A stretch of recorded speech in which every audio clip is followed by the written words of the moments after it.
कृष्ण की वंदना किया। और वंदन करना भी चाहिए, सबको वंदन करना चाहिए। वंदन क्या है?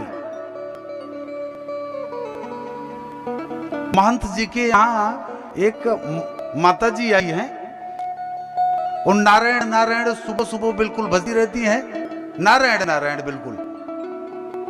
हम जब सो करके रखते हैं तो नारायण नारायण शब्द हमारे कानों में जब आता है तो मैं तो प्रसन्न हो जाता हूँ, मेरा तो नाचने का मन करने लगता है। क्या करे, बेबस में रहता हूँ पर लेकिन नाचना मैं तो जानता ही नहीं हूँ। बोल भक्तवत्सल भगवान की जय हो।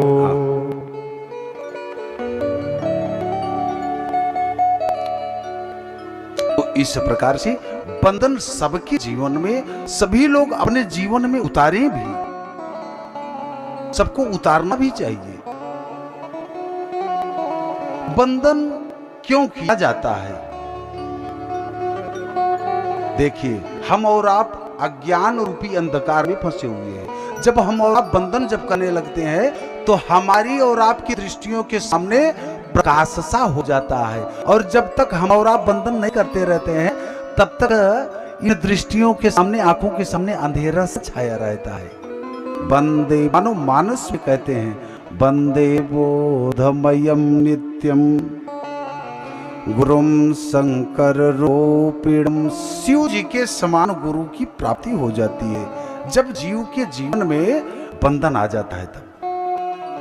और क्या लाभ है महाराज? अच्छा, एक बात है, लाभ है की तरफ दुनिया भगता है। अगर यहां पर प्रसाद ना मिले तो बच्चे नहीं आएंगे। जो छोटे छोटे नन्हे नन्हे से हैं ये फिर नहीं आएंगे।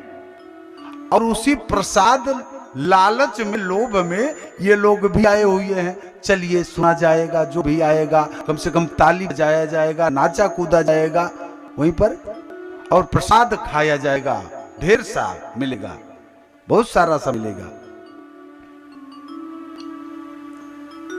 तो लाभ की तरफ दुनिया ज्यादा भगता है। कृष्ण नारायण वंदे बोधमयम नित्यम गुरुम शंकर रूपिणम यमाश्रितो ही। और क्या लाभ है? यम के आश्रित हुआ व्यक्ति इस जगत में महाराज बंद हो जाता है, बंदित होने लगता है। सभी लोग वंदना करने लगते हैं उनकी। जिस प्रकार से बाबा शिव जी अपने सिर पर चंद्रमा को धारण किए हुए हैं, जब शिव जी की आरती सब लोग करते हैं ओम जय शिव ओंकारा, तो मानो चंद्रमा की भी आरती होने लगती है। उसी प्रकार से आप लोग भी बंदित होने लगोगे। बोल भक्तवत्सल भगवान की जय हो। और क्या लाभ है महाराज? क्यों ऐसा लिखा? तो कहते हैं, हरि सोझहि रामा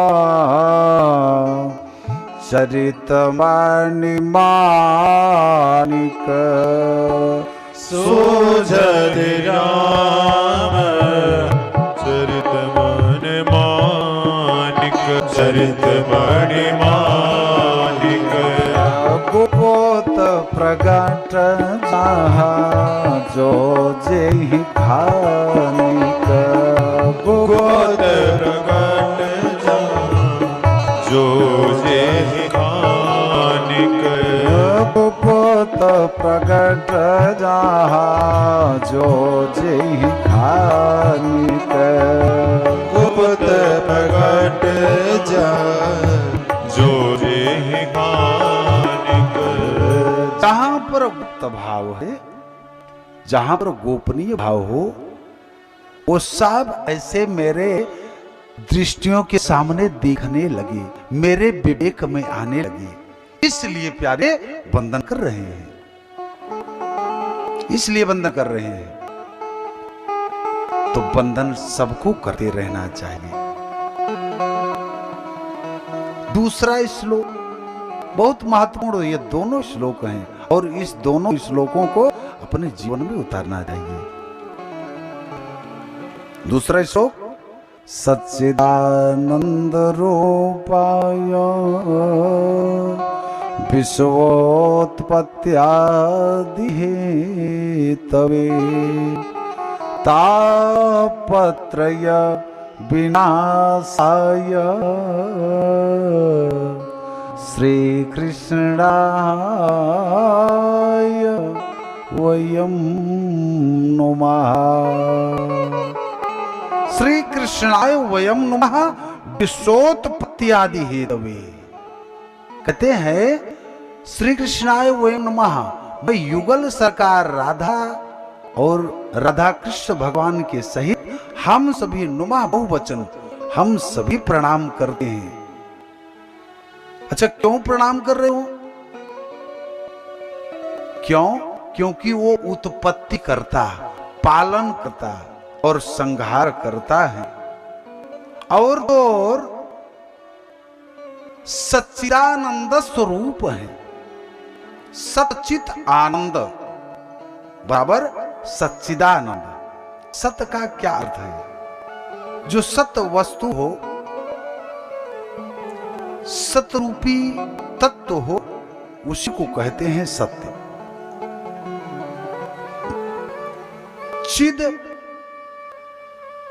ज्ञान, सत का अर्थ है प्रकाश, चिद का अर्थ है ज्ञान और आनंद का अर्थ तो बताने नहीं है।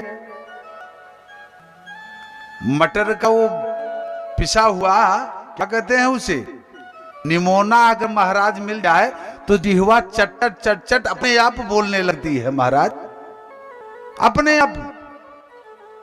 जिह्वा को आदेश नहीं देना पड़ता, अपने आप बोलने लगती है। आनंद वह है, पर लेकिन एक बात है, वह आनंद प्यारे क्षणिक है।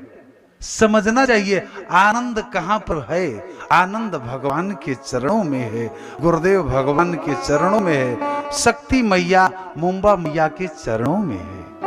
यह है सत्य, वह परम सत्य सत्ता कि जब छाव में व्यक्ति आता है, जब उसके चरणों का जब आश्रय मिलता है, तो जीव का जितना भी पाप है सब तत्क्षण नष्ट हो जाता है। जो ही चरणों का आश्रय लिया, पूजन करते हैं महंत जी, तो जब प्रणाम करते हैं तो मानो हृदय मेरा बोल पड़ता है कि बिल्कुल जीवन मंगलमय हो, दाम्पत्य का और परिजन समुदाय का, आपके इष्ट मित्रों का और भगवत भक्तों का जीवन धन्य हो, मंगलमय हो। तापत्य विनाशाई। अच्छा, सत कौन है? भगवान श्री कृष्ण है, शक्ति मैया है, और कौन? राम जी हैं। सत्य व्रतम सत्य परम त्रिसत्यम दसम स्कंद में गाया ब्रह्मा जी ने, और मानस में देखिए अहिल्या जी ने कहा, जब चरण कमल रज चाहती कृपा करहु रघुवीर। जब विश्वामित्र जी ने कहा, हे रघुनाथ जी, आपके चरणों की रज को ये चाह रही, कौन? खंडशिला। बोले कि ये खंडशिला कौन है? तो कहते हैं आप नहीं जान रहे हो, आपको विदित नहीं है। बोले कि जी नहीं, बाकी सब मेरे राम जी जान रहे हैं, समझ रहे हैं, बोध है। बोले कौन है ये बाबा? बोले कि गौतम नारी श्राप बस उपल देह धरि धीर। एक गौतम नारी है, श्राप के कारण से खंडशिला बनी हुई है, आपके चरणों की रज चाहती है। अच्छा बाबा, तो चलिए ठीक है, चरणों का जैसे ऐसे स्पर्श कराया, तुरंत कापड़ी दिव्य वास्तविक स्वरूप में हो गई गौतम नारी। अहिल्या जी हाथ जोड़ करके बोली, बाबा जी कहते हैं, परुसत पद पावन शोक न सावन।